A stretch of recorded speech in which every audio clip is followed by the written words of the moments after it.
오늘 본문 말씀은 지난 시간에 앞부분에 잠깐 나왔던 야이로와 야이로의 딸의 이야기로 다시 돌아가서 이야기가 시작이 되고 마무리가 됩니다. 야이로가 바닷가에 온 예수님께 와서 엎드려 많이 간구하여서 자기 딸에게 딸이 죽게 생겼으니 손을 얹으사 고쳐주시고 구원받게 해주십시오. 그렇게 많이 간구를 해서 예수님의 야이로의 집에 가는 길이었죠. 그러다가 갑자기 12해를 혈루병을 걸려 고생을 했던 여인이 갑자기 끼어들었고 이 이야기가 중단이 되었다가 다시 이제 야이로의 이야기로 다시 돌아간 것입니다. 이런 구조를 샌드위치 구조라고 그랬었죠. 어떤 이야기가 두 개로 나눠져 있고 그 사이에 다른 이야기가 들어가 있는 것이죠. 여러분 샌드위치 좋아하세요? 샌드위치의 이름은 뭐가 정하죠? 그쵸, 내용물이 중요하죠. 빵은 다 거기서 거기니까. 물론 곡물 샌드위치가 있긴 하지만 그 안에 소스가 뭐냐, 내용물이 뭐냐가 샌드위치 이름을 정하죠.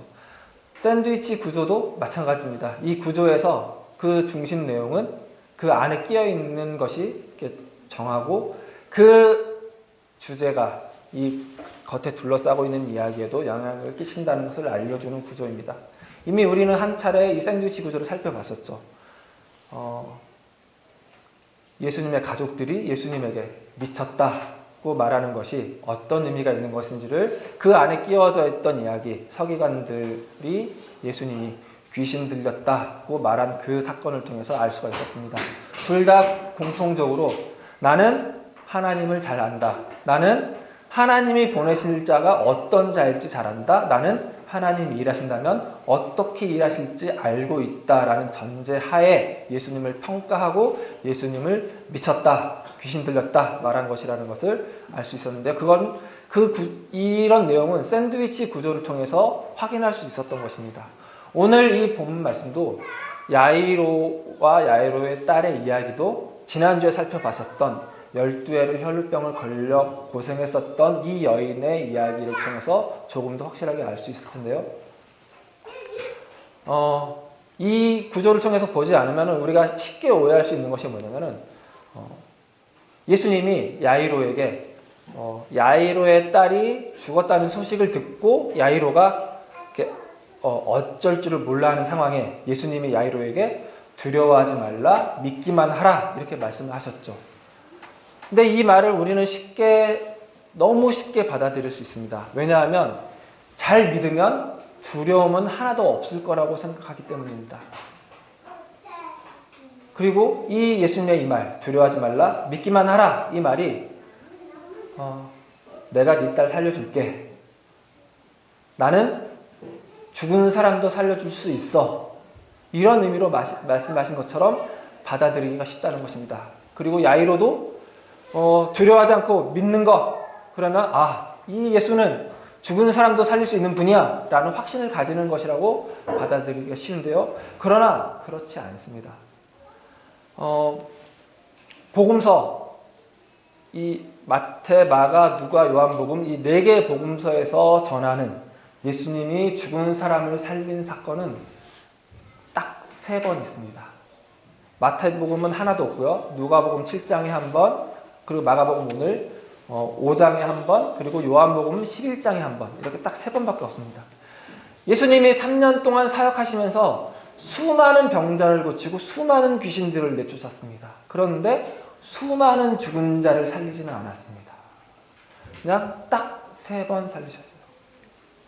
복음서에서 딱 한 번씩만 기록한다고요. 여러분 한번 생각해 보세요. 예수님이 능력이 있다는 걸 보여주려고 나는 하나님이 보낸 자야. 나는 하나님의 아들이야. 그래서 죽은 사람도 살릴 수 있어. 그런 걸 보여주려고 했다면 그냥 가는 데마다 죽은 사람 살려댔으면 됐겠죠. 그런데 그러지 않았다고요. 그러니까 예수님은 오늘 사건에서도 이 야이로의 딸을, 죽은 야이로의 딸을 살린 것도 나는 하나님이 맞아. 나는 하나님의 아들이 맞아. 나는 능력이 있어. 나는 죽은 사람도 살릴 수 있어. 그런 걸 보여주는 차원에서 그렇게 하는 게 아니라고요. 그랬다면 당연히 야이로에게도 두려워하지 말라, 믿기만 하라 그 말씀을 하셨을 때 그 말씀의 내용은 나는 죽은 사람을 살릴 수 있어. 그걸 믿어. 확신을 가져. 이렇게 말하는 게 아니라는 증거입니다. 그러면 왜 예수님은 야이로에게 두려워하지 말라, 믿기만 하라고 하셨을까요? 그런데 여러분, 이 말이 안 되는 말인 걸 혹시 아세요? 상황에 맞지 않는 말이라는 걸 혹시 생각해 보신 적 있어요? 딸이 죽은 사람에게, 딸이 죽었어요. 그런데 그 아버지에게 두려워하지 말래요. 이게 말이 돼요, 안 돼요? 딸을 잃은 상황을 한번 생각해 보세요. 여러분이 딸을 잃은 사람이 가질 첫 번째 감정은 뭐겠어요? 슬픔이죠. 그쵸? 그 어떤 것으로도 위로될 수 없는, 보상될 수 없는 슬픔이죠. 깊은 슬픔이겠죠. 그리고 절망, 좌절이겠죠. 그리고 혹시 이렇게 했으면 내가 딸을 살릴 수 있지 않았을까 하는 자기 자신을 향한 후회, 원망, 이런 거겠죠. 두려움이랑은 거리가 멀어요. 그런데 예수님은 야이로에게 슬퍼하지 마라, 좌절하지 마라, 낙심하지 마라, 원망하지 마라, 후회하지 마라가 아니라 두려워하지 말라고 하셨다. 그랬다면 야이로가 두려워했기 때문이겠죠. 야이로는 뭐가 두려웠을까요? 뭐가 두려웠기에 자기 딸이 죽었다는 소식을 전해 듣고 깊은 슬픔에 빠졌다, 낙심했다, 낭망했다, 좌절했다, 원망했다, 스스로 화가 났다가 아니라 두려워했다가 됐을까요? 그래서 예수님으로부터 두려워하지 말라는 말씀을 들어야 했을까요? 거기에는 야이로가 회당장이라는 사실로부터 출발해야 할 것입니다. 우리 이미 지난 시간에 잠깐 살펴봤었죠. 회당장은 회당의 장입니다. 회당은 유대 사회에서 각 지방마다 있는 하나님을 예배하는 중심 처소입니다. 예루살렘 성전을 대신하는, 매번 예루살렘 성전으로 다 갈 수 없으니까 예루살렘 성전을 대체할 수 있는 하나님을 예배하는 공적인 장소입니다. 예루살렘 성전과 이 회당을 제외한 다른 장소에서 하나님을 예배하는 것은 금지되어 있습니다. 오직 이 장소에서만 하나님을 예배할 수 있습니다. 그 하나님을 예배하는 장소에서 가장 영향력이 있는, 가장 지배적인 세력 가운데 한 사람입니다. 회당장 야이로입니다. 그런데 이 회당은 어떤 곳이냐면요, 하나님을 예배하는 곳이라서 하나님으로부터 하나님이 보낸 사람인지 아닌지를 가장 잘 판별할 수 있는 사람들이 모인 장소이죠. 그래서 이 회당에서는 나사렛 예수가 하나님이 보낸 사람이 아니다 라고 판단을 하고, 하나님이 보낸 자가 아닌데 귀신을 쫓아내고 병든 자를 고치는 곳으로 봐서 저자는 귀신이 보낸 자가, 귀신 들린 자가 틀림없다고 판단을 하고 죽여버리기로 결심한 사람들이, 결의한 사람들이 모인 장소입니다. 하나님을 예배하는 장소에서 하나님이 보낸 자가 아니라고 판단을 한 그 사람을 죽여버리기로 결심한 장소가 바로 회당입니다. 그리고 야이로는 그 회당에서 권력 있는 사람, 권세 있는 사람들 가운데 한 사람이죠. 그런데 그런 사람이 지금 자기들이 죽여버리기로 한 사람 앞에 나가서 엎드려서 많이 간구하고 있었던 것입니다. 회당은 하나님을 예배하는 곳의 중심지라면 지금 야이로가 예수 앞에 엎드려 많이 간구했던 그 바닷가는 이 회당과 전혀 정반대의 장소입니다. 회당의 중심지에 있는, 하나님을 예배하는 중심지에 가장 높은 사람 가운데 한 사람인 야이로가 바닷가로 갔다고요. 그러니까 이것은 그가 얼마나 다급했는지, 얼마나 절실했는지 보여주는 대목이기도 하면서 동시에 그가 그의 세력을 이탈하여 어떤 비난, 어떤 위험을 감수한 행동이라는 것을 보여주는 대목이기도 합니다. 그가 바닷가에 가서 그들의 세력이 죽이기로 한 예수 앞에 엎드려 간구한 것이죠. 근데 그 간구한 대상이 누구라고요? 귀신 들린 자입니다. 그래서 죽여 마땅하다고 판단된 자입니다. 그래서 어떻게 죽일까 모의한 그 자입니다. 그 자에게 회당장이 나가서 엎드려 간구한 것이라고요. 왜 그랬을까요? 딸을 살려야 되니까. 딸 가진, 자식 가진 부모의 심정을 조금이라도 생각한다면 이건 당연한 것이죠. 딸이 거의 죽게 됐다고요. 무슨 짓이라도 하겠죠. 그 무슨 짓 가운데 가장 마지막 행동이었을지도 모릅니다. 가장 하기 싫었던 일이었을지도 모릅니다. 가장 하면 안 되는 짓이라고 생각했을지도 모릅니다. 하지만 더 이상 선택의 여지가 없어졌어요. 이거라도 하지 않으면 딸을 잃게 생겼는데, 딸이 죽게 생겼는데 이거라도 하지 않으면 안 되는 순간까지 내몰린 것이죠. 다행히 이 예수는 많은 사람들이 말하기를 많은 병자를 고치고 많은 귀신을 쫓아낸 능력 있는 사람입니다. 그뿐 아니라 이 사람은 정말 자비심이 많고 긍휼이 많은 사람입니다.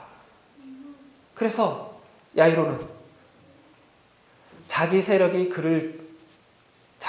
죽이기로 한 사람이지만, 그리고 자기가 회당장인 걸 누구나도 다 알 수 있는 그런 상황이지만, 이 사람의 자비심에 기대서, 긍휼에 기대서, 이 사람의 그 능력에 기대서 바닷가까지 가서 엎드려서 많이 간구한 것이죠. 그런데 웬 여인이 갑자기 나타나서 예수의 발목을 붙잡았습니다. 예수님을 데리고 집으로 가던 발걸음이 멈춰서면서 이 사람의 희망도 기대도 잠깐 멈춰섰습니다. 그런데 그건 잠깐 멈춘 게 아니라 아주 그냥 멈춰버렸죠. 당신 딸이 죽었습니다 라는 소식을 듣게 됐죠. 이 당신 딸이 죽었습니다 라는 말을 듣는 순간 이 나사렛 사람 예수는 혈루병 걸렸던 여인에게 딸아, 내 믿음이 너를 구원하였다, 딸아, 네 믿음이 너를 살렸다 라는 말을 하는 순간, 대단히 극적인 순간이죠. 예수님이 그렇게 말하는 순간, 딸아, 네 믿음이 너를 살렸다고 말하는 순간, 야이로의 집에서 온 사람들은 당신 딸이 죽었습니다 라고 이렇게 말하면서 이렇게 전환이 된 것이라고요. 그런데 이 사람들은 그렇게만 말한 것이 아니라 어찌하여 선생을 더 괴롭게 합니까? 라고 말을 했죠. 그 말을 듣는 순간 야이로의 머리를 한 대 세게 맞은 것처럼 그 머리가 번쩍하면서 정신이 들었을 것입니다. 어떤 정신이 들었을까요? 지금 내가 뭐하고 있나 하는 생각이 들었을 것입니다. 어떤 면에서 그랬을까요? 딸이 살아날 수 있는 유일한 희망이라고 생각하고 이 예수 앞에 엎드렸는데, 자기들이 죽여버리기로 한 그 사람 앞에 엎드렸는데 딸이 죽었다고요. 어찌하여 더 이 선생을 괴롭게 하나이까? 그 말을 듣는 순간 자기가 했던 모든 일들이 후회가 됐겠죠. 그 한 가닥 희망을 걸고 이렇게 했는데 그 희망이 사라지고 절망으로 바뀌고, 그러면서 자기와 이 예수 사이에 정치적인 역학관계가 확 드러났겠죠. 나는 이제 딸도 잃었고 내 사회적 자리도 잃었다, 이런 생각이 들었을 것입니다.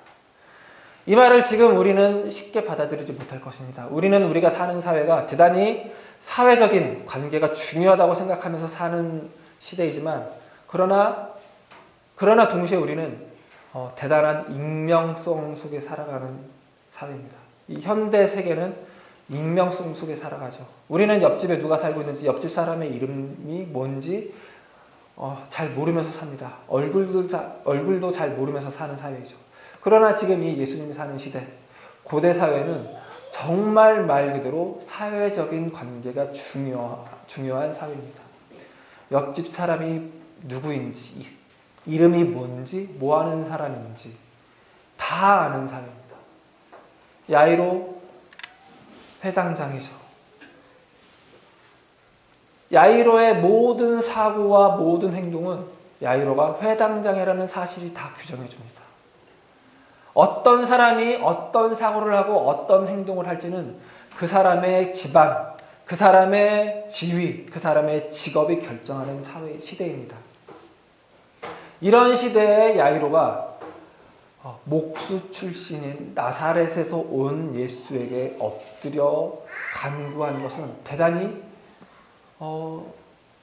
혁명적인 일입니다. 나쁜 의미에서 혁명적인 일입니다. 있을 수 없는 일이 벌어진 일입니다. 이 야이로와 같은 계층의 사람들, 서기관들, 바리새인들, 회당에서 모였을 때 높은 자리에 있을 법한 사람들이 이 소식을 들었다면 당장 야이로를 비난했을 것입니다. 미친 것 아닌가? 귀신 들린 자에게 저렇게 엎드려 빈단 말인가? 우리가 하나님이 보낸 자가 아니라고, 귀신 들린 자라고, 죽여 마땅한 자라고 규정한 자에게 엎드려 빈단 말인가? 라는 비난이 당연히 쇄도했을 것입니다. 그런 현실이 당신 딸이 죽었습니다. 어찌하여 선생을 더 괴롭게 하나이까? 라는 말을 들었을 때 확 살아났을 것입니다. 그리고 두려웠겠죠. 딸도 잃었고 자기 사회적 기반도 이를 위기에 몰렸기 때문입니다. 그 야이로에게 두려워하지 말라, 믿기만 하라 하신 것이죠. 그러니 이 두려워하지 말라, 믿기만 하라는 말씀은 내가 네 딸 살릴 수 있어, 그 사실을 믿어, 확신을 가져 라는 말일 수가 없겠죠. 이 말은 오히려 기왕에 이렇게 된 것 계속 내 곁에 있어라는 말처럼 야이로에게 들렸을 것입니다. 야이로가 예수님께 나왔을 때는 그들의 세력은 예수가 하나님이 보낸 자가 아니라고, 귀신 들린 자라고 규정했지만 야이로가 예수 앞에 나갔을 때는 어떤 한 가지 기대를 했었겠죠. 차라리 당신이 정말 하나님이 보낸 자였으면 좋겠습니다. 그래서 내 딸을 살릴 수 있으면 좋겠습니다. 라는 마음이 정말 한 가닥이라도 있었을 것입니다. 그 한 가닥 기대를 가지고, 한 가닥 희망을 가지고 예수 앞에 나간 것이죠. 그 선택 틀리지 않았다. 두려워하지 말아라. 이죠. 그래, 나는 네가 그렇게 기대한 대로 하나님이 보낸 자이다. 아니, 하나님의 아들이다. 아니, 하나님이다. 생명을 준 하나님이다. 창조할 수 있는 하나님이다. 죽은 자라도 살릴 수 있는 하나님이다. 라는 마음으로, 그런 뜻으로 두려워하지 말라, 믿기만 하라고 하신 것이죠. 너네 세력이 택한, 규정한 그 내 모습이 아니라 네가 기대한 그 내 모습, 그것이 맞다. 그대로 그 선택 가지고 있으라. 내 곁에 있으라. 내 편에 서 있으라고 한 것이죠. 물론 야이로는 이 말씀도, 두려워하지 말라, 믿기만 하라, 이 말씀도 완전히 이해하지 못했을 것입니다. 그래서 어쩌겠다는 말인가? 뭘 어쩌라는 것인가? 그런 마음으로 어찌할 바 모르는 상태로, 두려운 그 상태로 있었을 것입니다. 그 야이로를 데리고 집으로 가서 예수님은 그 죽은 딸을 다시 살려내셨습니다. 그래서 예수님이 어떤 분인지 확실하게 알게 하셨습니다. 정말 하나님이 보낸 분이 맞다는 것을, 하나님이 맞다는 것을, 하나님의 아들이라는 것을 알게 하신 것입니다. 이게 믿음입니다. 믿음은 계속해서 말하죠. 어떤 확신을 가지는 것, 어떤 굳은 신념을 가지는 것, 어떤 두려움이라도, 어떤 의심이라도 들어설 자리가 없게 만드는 그런 상태를 말하는 것이 아닙니다. 야이로는 어떻게 믿음의 길로 접어들었을까요? 이 두려움의 단계를 넘어서, 이 두려움을 지나서, 이 두려움을 완전히 극복하지는 못했지만 두려움을 뚫고 지나가서 참 예수를 알게 되고 만나게 된 것이죠. 우리와 똑같습니다. 한번 둘러보세요. 우리 교회 남자 집사님들. 다 야이로 같죠. 어떤 면에서 그래요? 야이로는 그가 물론 그의 의지를 가지고 예수 앞에 나가 엎드렸지만, 그러나 100% 그의 의지를 가지고 나간 그런 의지는 아닙니다. 정말 어쩔 수 없는 상황에 내몰려서 내린 결정이죠. 딸을 이대로 죽게 할 수 없다는 그 상황에 내몰려서. 여러분, 그렇죠. 물론 그런 극한 상황에까지 내몰린 건 아니지만, 교회 안 나가면 이 여자가 나랑 결혼 안 해줄지도 몰라. 교회 안 나가면 이혼당할지도 몰라. 교회 안 나가면 우리 자식들이 나를 어떻게 대할지 몰라. 물론 그것 때문에 두려워할 분들은 아닌 것 같습니다만, 그러나 그런 마음들이 작용해서 나왔죠. 그리고 세월이 지나 보니 덜컥 신자가 되어 있습니다. 신앙생활을 하는 자가 됐습니다. 믿음을 가진 자가 되죠. 아멘 아니세요? 아멘. 이게 하나님이 우리를 믿음의 길로 들어서게 하는 방식이라고요. 우리 인생을 다 쓰신다고요. 저는 여러분과는 달리 모태신앙입니다. 그래서 아주 아기 때부터 특심한 신앙을 가졌을 것 같죠. 그렇지 않습니다. 모태신앙이지만, 하지만 저도 저 나름대로 하나님과의 충돌이 있었고, 하나님이 제 인생을 이 야이로와 같이 어떤 내 의지가 아닌 의지로 선택해야 되는 상황으로 내몰아가시고, 그 내몰린 상황에서 했던 그 선택을 믿음의 길로 이끄셔서 제가 이 자리에 서 있는 것입니다.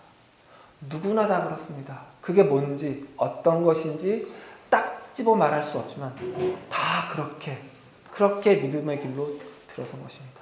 이 야이로처럼 말이죠. 그게 하나님이 일하시는 방식입니다. 그러니 오늘 아까 우리 아이들이 찬양했던 것처럼 그 찬양 가사가 아주 무시무시하죠. 그냥 그럴지라도, 뭐였죠? 그럴지라도, 그럼에도, 그냥 아주 그냥 감사. 그게 신앙생활입니다. 그게 이해가 되고 정말 감사가 돼서 그럴 수도 있겠지만, 아닐 때라도 그럴 수 있는 것이 하나님이 우리에게 허락하신 생활이고, 그게 신앙생활이고, 그게 우리 인생입니다. 야이로를 보세요. 두려움에 떨 수밖에 없는 상황에 내몰렸죠. 하지만 그 순간이 하나님이 일하는 순간이며, 그 순간이 오히려 역전돼서 예수님을 더 잘 알게 된 순간이 되었고, 정말 말 그대로 잃었던 딸을 다시 찾게 된 순간이 되었죠. 하나님은 우리 인생을 그렇게 쓰실 거라고요. 인생 가운데서 그렇게 일하실 거라고요. 정말 우리에게 궁극적으로 필요한 것을 우리에게 주실 거라고요. 오늘 이 본문 말씀을 통해서 그렇게 말씀하신다고요. 이 하나님이 우리 하나님이라는 사실 늘 기억하시기 바랍니다. 아멘. 이 하나님이 우리 인생을 그렇게 쓰신다는 사실 늘 기억하시기 바랍니다. 아멘. 우리 인생은 정말 하나님이 일하시는 순간들이라고요. 한순간도 빠짐없이 하나님이 일하는 순간으로, 하나님이 함께하는 순간으로 채워져 있다고요. 그래서 지금은 감사할 수 없을 것 같은, 원망할 수밖에 없는, 낙심할 수밖에 없는, 좌절할 수밖에 없는, 불안해할 수밖에 없는, 두려워할 수밖에 없는 순간처럼 보이지만, 그 순간조차도 하나님이 일하신다고요. 하나님이 그 순간에도 주인이 되시고 하나님이 되신다고요. 아멘. 우리는 그런 인생을 살고 있으니 얼마나 좋아요. 정말 두려울 것이 없죠. 그러니 그렇게 말씀하신 것입니다. 두려워하지 말라. 믿기만 하라. 그냥 내 곁에 있으면 된다. 내 편에 서 있으면 된다. 나한테 오는 것 잘한 것이다. 교회 나온 것 잘한 것이다. 이렇게 말씀하십니다. 그 말씀 듣는 오늘 하루 되시기 바랍니다. 아멘. 기도하시겠습니다.